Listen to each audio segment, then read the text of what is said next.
Welcome to Office Hours by Triple X Church. I'm your host, Carl Thomas. I'm a pastor, certified neuro health coach, and a guy who frankly struggled with a lot of the stuff we're going to be talking about today for nearly 20 years until I found freedom about a decade ago. In today's episode, I am going to be jumping in and answering both of these questions that were submitted on our website. Is it okay to have fantasies about my wife with another man? And is it okay if a married or any couple mutually agrees that it is okay for them to participate in some kinky stuff? That's what I will be discussing today, so make sure you hang in there and jump into these topics with me. Recognize that no questions are off the table, and I'm going to be as honest and as blunt with my answers as I possibly can be, so don't get offended. We can always agree to disagree. So without any further delay, let's jump in. Okay, so first question, I'm going to give you the full question here. I have had fantasies of my wife being shared with another man. We have an amazing sex life, and I can confidently say we make each other very happy. But I want her to receive all kinds of new and different pleasures that maybe I can't provide. What's your thoughts? Okay, I'm going to actually answer both these at the end in one big answer, but this specifically, what's my thoughts? No. Okay, those are my initial thoughts. All right. I understand. Well, first of all, you're saying you're having fantasies. Fantasies is kind of a loaded word. What does that mean? Are you like fantasies or thoughts? Sometimes people get these confused. When they say fantasies, they just say, oh, I'm having thoughts, but it's not really, they're not getting sexual pleasure out of it, right? Fantasies are more, I'm thinking about it, I'm getting sexually aroused by it. I'm assuming you're talking about actual fantasies where you're getting some sort of sexual arousal from it. So let's just be clear there. If you're having fantasies that's giving you some sort of sexual arousal, you can say, well, it's because I want my wife to have pleasure, but you're getting some pleasure out of that as well. And there's probably some reasons behind that, okay? Maybe because you are looking at porn or you have looked at porn in the past, that type of scenario is something that appeals to you.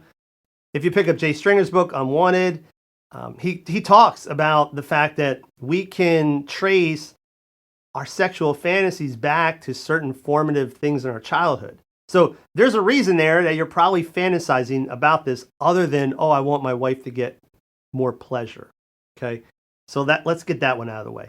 But then let's go the altruistic manner here, or the altruistic path here, and say, okay, so what if you are having thoughts about this because you want her to have more pleasure than what you can provide? And this is what we're going to talk about in a little bit. But listen, no one's going to give her more pleasure than you if you are being fully available. Okay, because again, sex is more than just insertion of your penis. Okay, to be blunt, not to be gross, but it's true. We think of sex in this, well, how do I give her sexual pleasure? How do I give her sexual pleasure? And we think in a very physical manner, right? What do I need to do to heighten her arousal levels? What position? Maybe I bring another guy in the bedroom. Like, all those thoughts are terrible thoughts, honestly. There's nothing wrong with wanting your wife to have pleasure, but sex is a lot more than just, again, insertion. It's a whole thing. Right? It's intimacy, and no one is going to give her more pleasure than you if you're approaching sex the right way with her. So that's my brief thoughts there. But I will give you credit if you legitimately are worried about her pleasure. I think that's great because there's a lot of guys out there that aren't worried about their wife's pleasure. They just want their own pleasure. So kudos to you on that, I suppose. Second question. Is it okay if a married or any couple mutually agrees that it's okay for them to participate in kinky stuff? If I'm only fantasizing about my wife, is it permissible then from a Christian perspective? So you qualified this from a Christian perspective, so I will answer from a Christian perspective, but understand I believe this regardless of if you're a Christian or not a Christian, okay? Kinky stuff, we need to define what that means. That can mean all sorts of things. That can mean I like her to dress up in leather. That could mean toys. That could mean swinging. There's all sorts of, another loaded term, kinky. What does that mean? There's some guys or some people out there that think kinky is anything other than missionary position, right? So what does kinky mean?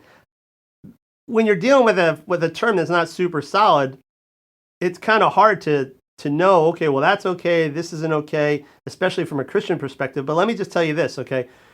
Sex, from a Christian perspective, especially, is meant for a man and a woman in marriage, right? So that's the first thing, okay? If any of your quote unquote kink is taking what's meant to be shared between you and her exclusively outside of that one-on-one relationship, then it's clearly off limits. So that would include watching porn together. That would include swinging or anything like that. However, sex is also about, hey, mutually bringing you together to build intimacy, to increase trust, to strengthen your love and connection. And so some of these quote unquote kinky sex acts can work against you if they are, let's just say, painful, if they're shame inducing, if they're embarrassing. Some women will do things for their husband, and some husbands will do things for their wives to quote unquote please them, but they feel really dirty or uncomfortable about it. I mean, whatever the sex act is, if it's making one or you feel kind of off about it, you don't want to do it, right? You just don't want to do it. Now, if you say, well, no, but we've talked about this and we're both cool with this and it's whatever it is, right? Then I would say, even still, you still need to run it through this idea of, yeah, but is it inducing pain? Is it bringing us together? Is it lifting each other up and not demeaning each other? Sometimes we can lean on our friends or our spouses just to get affirmation about something that deep down inside we know isn't really cool, right? So if you feel kind of off about it, and your wife feels kind of off about it, but you feel off about it together, so then it's okay, I would say no, it's probably not okay. There's a reason that you feel off about it. Again, speaking from a very half-informed perspective here, because I don't know what kinky sex act would be in your particular case. Now, both of these questions, in my opinion, kind of come down to the same thing. And in my new book, When Shame Gets Real, a new way to talk about sex, porn, and masturbation, which comes out February, I have a whole chapter that talks about sexuality. Because, and actually in that chapter, I say, you know what? We get a lot of questions into our websites. A lot of them are all permission-based, and that's what I would call both these questions. They're permission-based questions. If I do this, can I do that?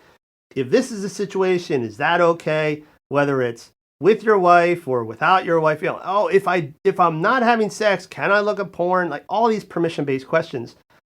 And and let me just say, I think it's good that you're asking these questions. Much better that you actually want to find out the answer than just, well, I don't care, I'm going to do whatever I want. I think it's good that you care enough about your marriage and these sorts of things that you're willing to ask the question. So a lot of people don't even ask the question because they just don't care or they don't want to know the answer. So I think it's good you're asking the question. But I say in the book, hey, the reality is a lot of these permission-based questions don't need to be asked in the first place if we all understood the true nature and purpose of sex. And the problem is in our society, we often look at sex, as just a physical act, right? Sex is a sex act. So it's penis, vagina, whatever. And sex is so much bigger than that, right? It's comprehensive and it's got a specific purpose. It's meant to bring a man and a woman very, very close together to build intimacy, to build connection. I mean, think about it. And, not being weird here, but honestly, the reason sex is so powerful is there's nothing like it physically that brings two people as close together as it does. I mean, you are literally inside somebody else, right? I mean, that is about as close as you can get. So it makes sense that if you're in love and you have intimacy and you're building relationships, that when you come together physically, you're coming together in the most intimate way humanly possible ever. right? And that's why sex is so powerful. But then when we extract the physical act from the rest of it, it can get really messy and it can honestly create a ton of problems because that's not the way God created sex. Like he didn't say, hey, listen, I want married couples to have intimacy. I want husbands and wives to really feel good and vulnerable with each other and open with each other. And so, hey, here's the sex thing. This is a lot of fun. You should try that too. And hey, anybody else, if you want to try it, go for it. It's a great time. Like that's not the purpose of sex. It's all one thing. So we can't separate them. And when we understand the purpose of sex, the intimacy building aspects of it, the trust building aspects of it, the bringing you together aspects of it, a lot of these questions tend to fall off because now you can drop them through a filter and say, well, is this gonna make us feel any better about each other, any closer with each other, any more intimate with? No. Well, then, no need to pursue it, right? Your sex, yes, it's pleasurable, but it should always be done with the purpose of, hey, I want to build a better and more intimate relationship with my spouse. And so if the answer is, well, this isn't going to do that, then it needs to go to the curb because it's not serving the purpose. All right, so hope that helps. Again, the book comes out in February, When Shame Gets Real. You can go to whenshamegetsreal.com and download a free chapter today. I hope you do that. And we'll have more for you next time.